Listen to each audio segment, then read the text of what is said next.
Om Namo Bhagavate Vasudevaya. Om Namo Bhagavate Vasudevaya. Om Namo Bhagavate Vasudevaya.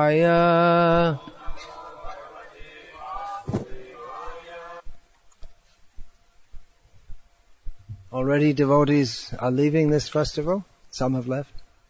So it's coming to an end. But before more leave, we should thank all who have participated. Thanks to the devotees who live here for accepting the inconvenience of having us all descend on them, for hosting us, and for all those who have performed various services. The captain of the ship is Sankirtan Guru Prabhu, organizing this, that, and everything else. There's some devotees that have been in the kitchen more than in the pandal, the whole kitchen team. I have a complaint against them also, because they're cooking so many preparations that the devotees are bombed out. I don't know if it's a complaint or a compliment. Goes both ways. Probably I'm the only one who's complaining.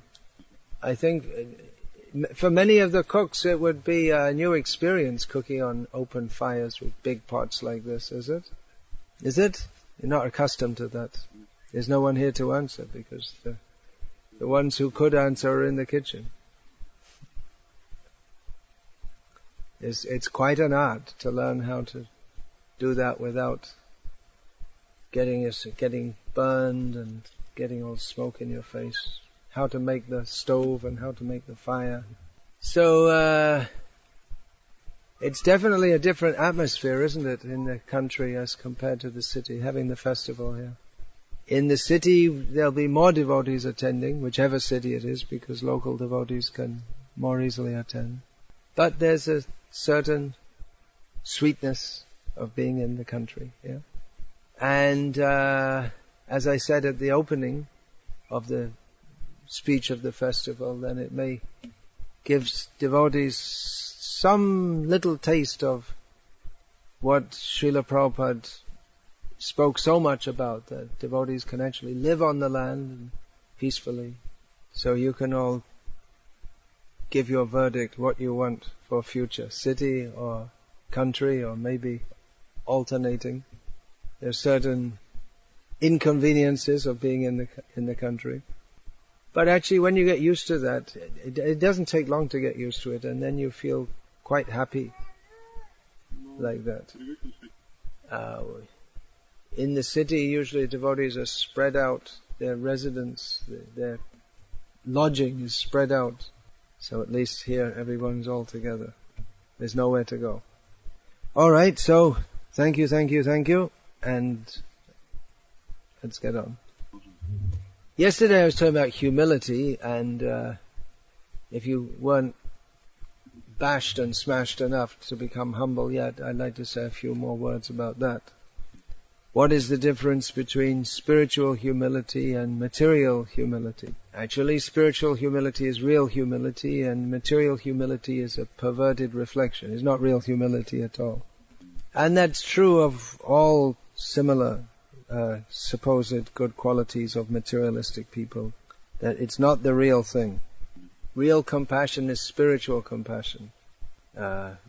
Compassion on the bodily platform is misdirected. And because it's based on ignorance, then compassion for one living being will necessarily mean envy of another living being. Here, tell this devotee to sit up straight. It's alright, you can write it sitting up straight like everyone else in the world does.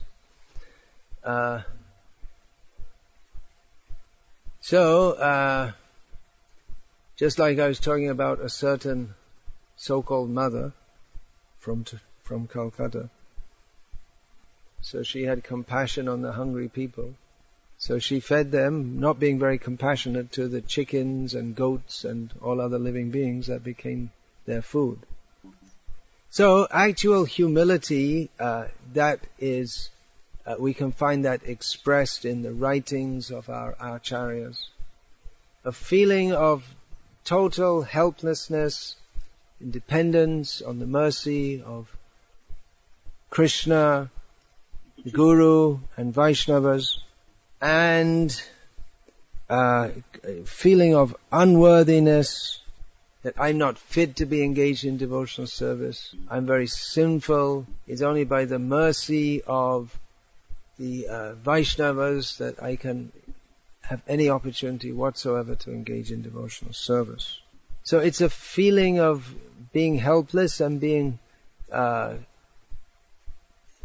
considering oneself to be insignificant, which is realistic, because we are tiny, insignificant, dependent living beings. Actual humility generates tremendous gratefulness towards the Supreme Lord and His devotees for kindly allowing them to engage in their service. Kindly allowing us to engage in their service. Now, material humility, we see someone who takes a very low position and they're very ingratiating to others, sycophantic. Yeah, ingratiating means like that, just showing oneself to be very grateful and dependent on. And that's usually seen in people of a low stature in society. And so it's similar to the humility of a Vaishnava who feels himself to be very insignificant. The difference between a devotee's humility and that of a materialist is that the devotee accepts his position of eternal subordination to the Supreme Lord. But a materialist, they take a humble position because if they don't, they get smashed by the person who's superior to them. They've learned that it's conducive for their well-being to accept a demeanor and an attitude fitting to their lowly social status. But actually they'd like to be in the position of the boss, not the humble position. So Vaishnava humility is based on love and gratefulness, whereas material humility is based on fear and envy. One shows oneself to be very lowly, but actually one wants to be in the big position. So if someone shows themselves to be they're very quiet, they don't interact with others much, that it's not necessarily that they're humble, it might be just that they're just avoiding, in an impersonalistic way, avoiding interactions with others, so to avoid the trouble of having to deal with others. We sometimes see that someone who joins the society of devotees, they're very humble in the beginning, but then gradually they get some position and they turn out to be some kind of monster. And we may ask, well, what happened to all that humility that they had? It can be understood that humility was not genuine humility, it was maybe even a subliminal ploy to survive or to further one's own best interests as wrongly conceived. Now we see that pure devotees, they are very models of humility. But at the same time, they're all very strong charactered people.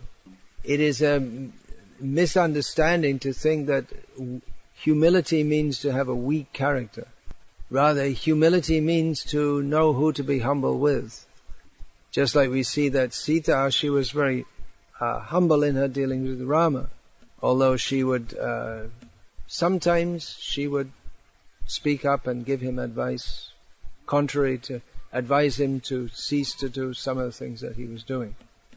We don't find that much, but there was an anecdote of when she advised him not to use or have weapons in the forest. But Sita, she didn't at all acquiesce with Ravana's proposals. She didn't show him any politeness. He didn't deserve it.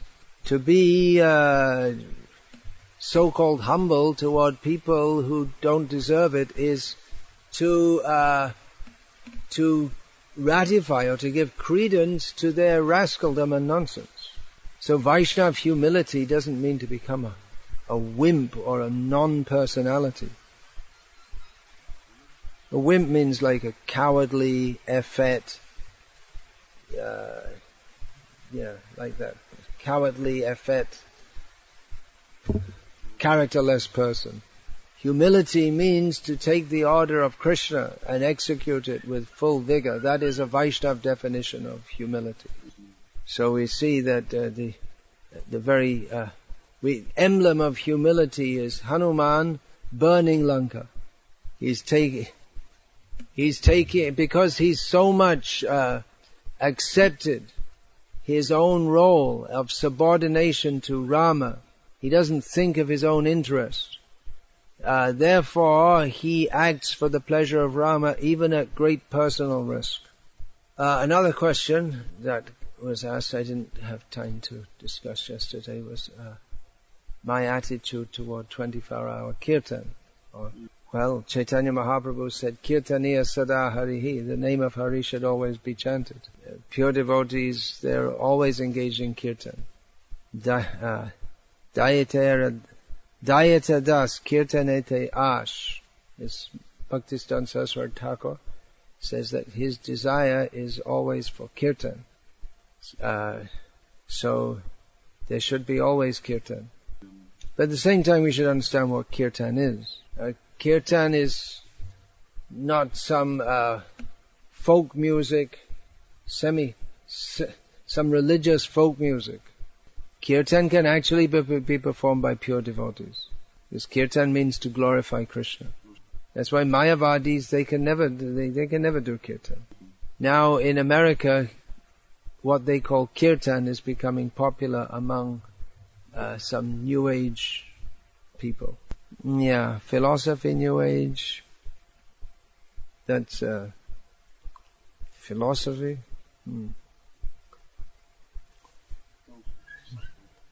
Yeah, you can say. There are different words in Sanskrit. I mean, there's Siddhanta, Tattvadarshan. These words can be translated as philosophy. And Vada means just what someone says,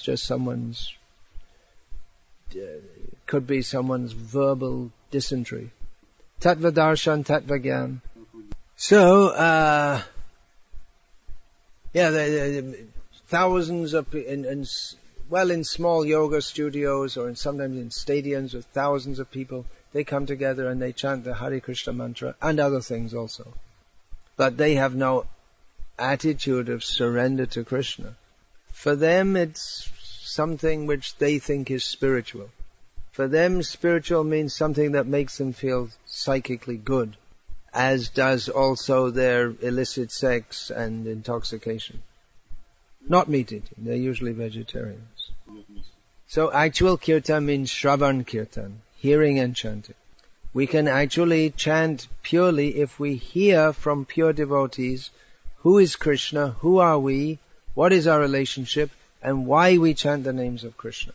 Therefore Srila Prabhupada and all the acharyas, they established programs of Shravan kirtan. We should hear about Krishna, about how Krishna is the Supreme Personality of Godhead. Therefore, an example is that I've been speaking on Vishnu Sahasranama, and to understand the qualities by which Krishna is the Supreme Personality of Godhead. If we emphasize kirtan without Shravan, then we end up as Sahajiyas or Mayavadis. And Shravan means to hear as the acharyas, of whom Srila Prabhupada, for us especially, is the representative of all of them, to hear in the manner that Srila Prabhupada spoke. Srila Prabhupada was engaged in kirtan of speaking the philosophy of Gita and Bhagavatam. And you won't find in Srila Prabhupada speaking that he's trying to entertain people or make them feel good or tell stories so that they laugh or any such thing.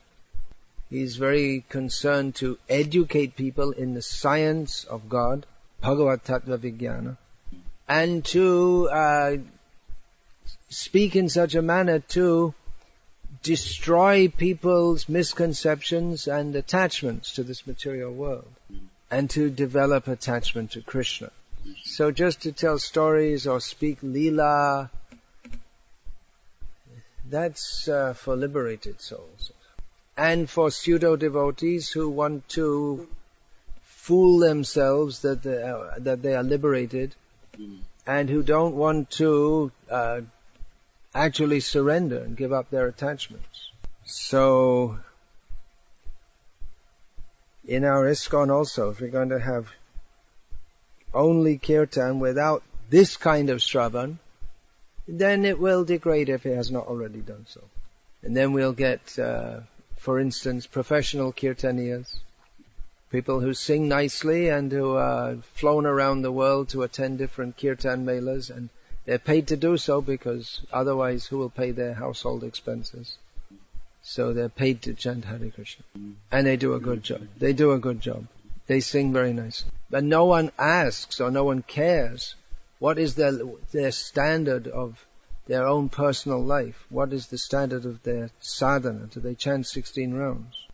Have they read all of Srila Prabhupada's books? Do they strictly follow the 4 regulated principles? No one asks such questions, just can they sing nicely, that's all.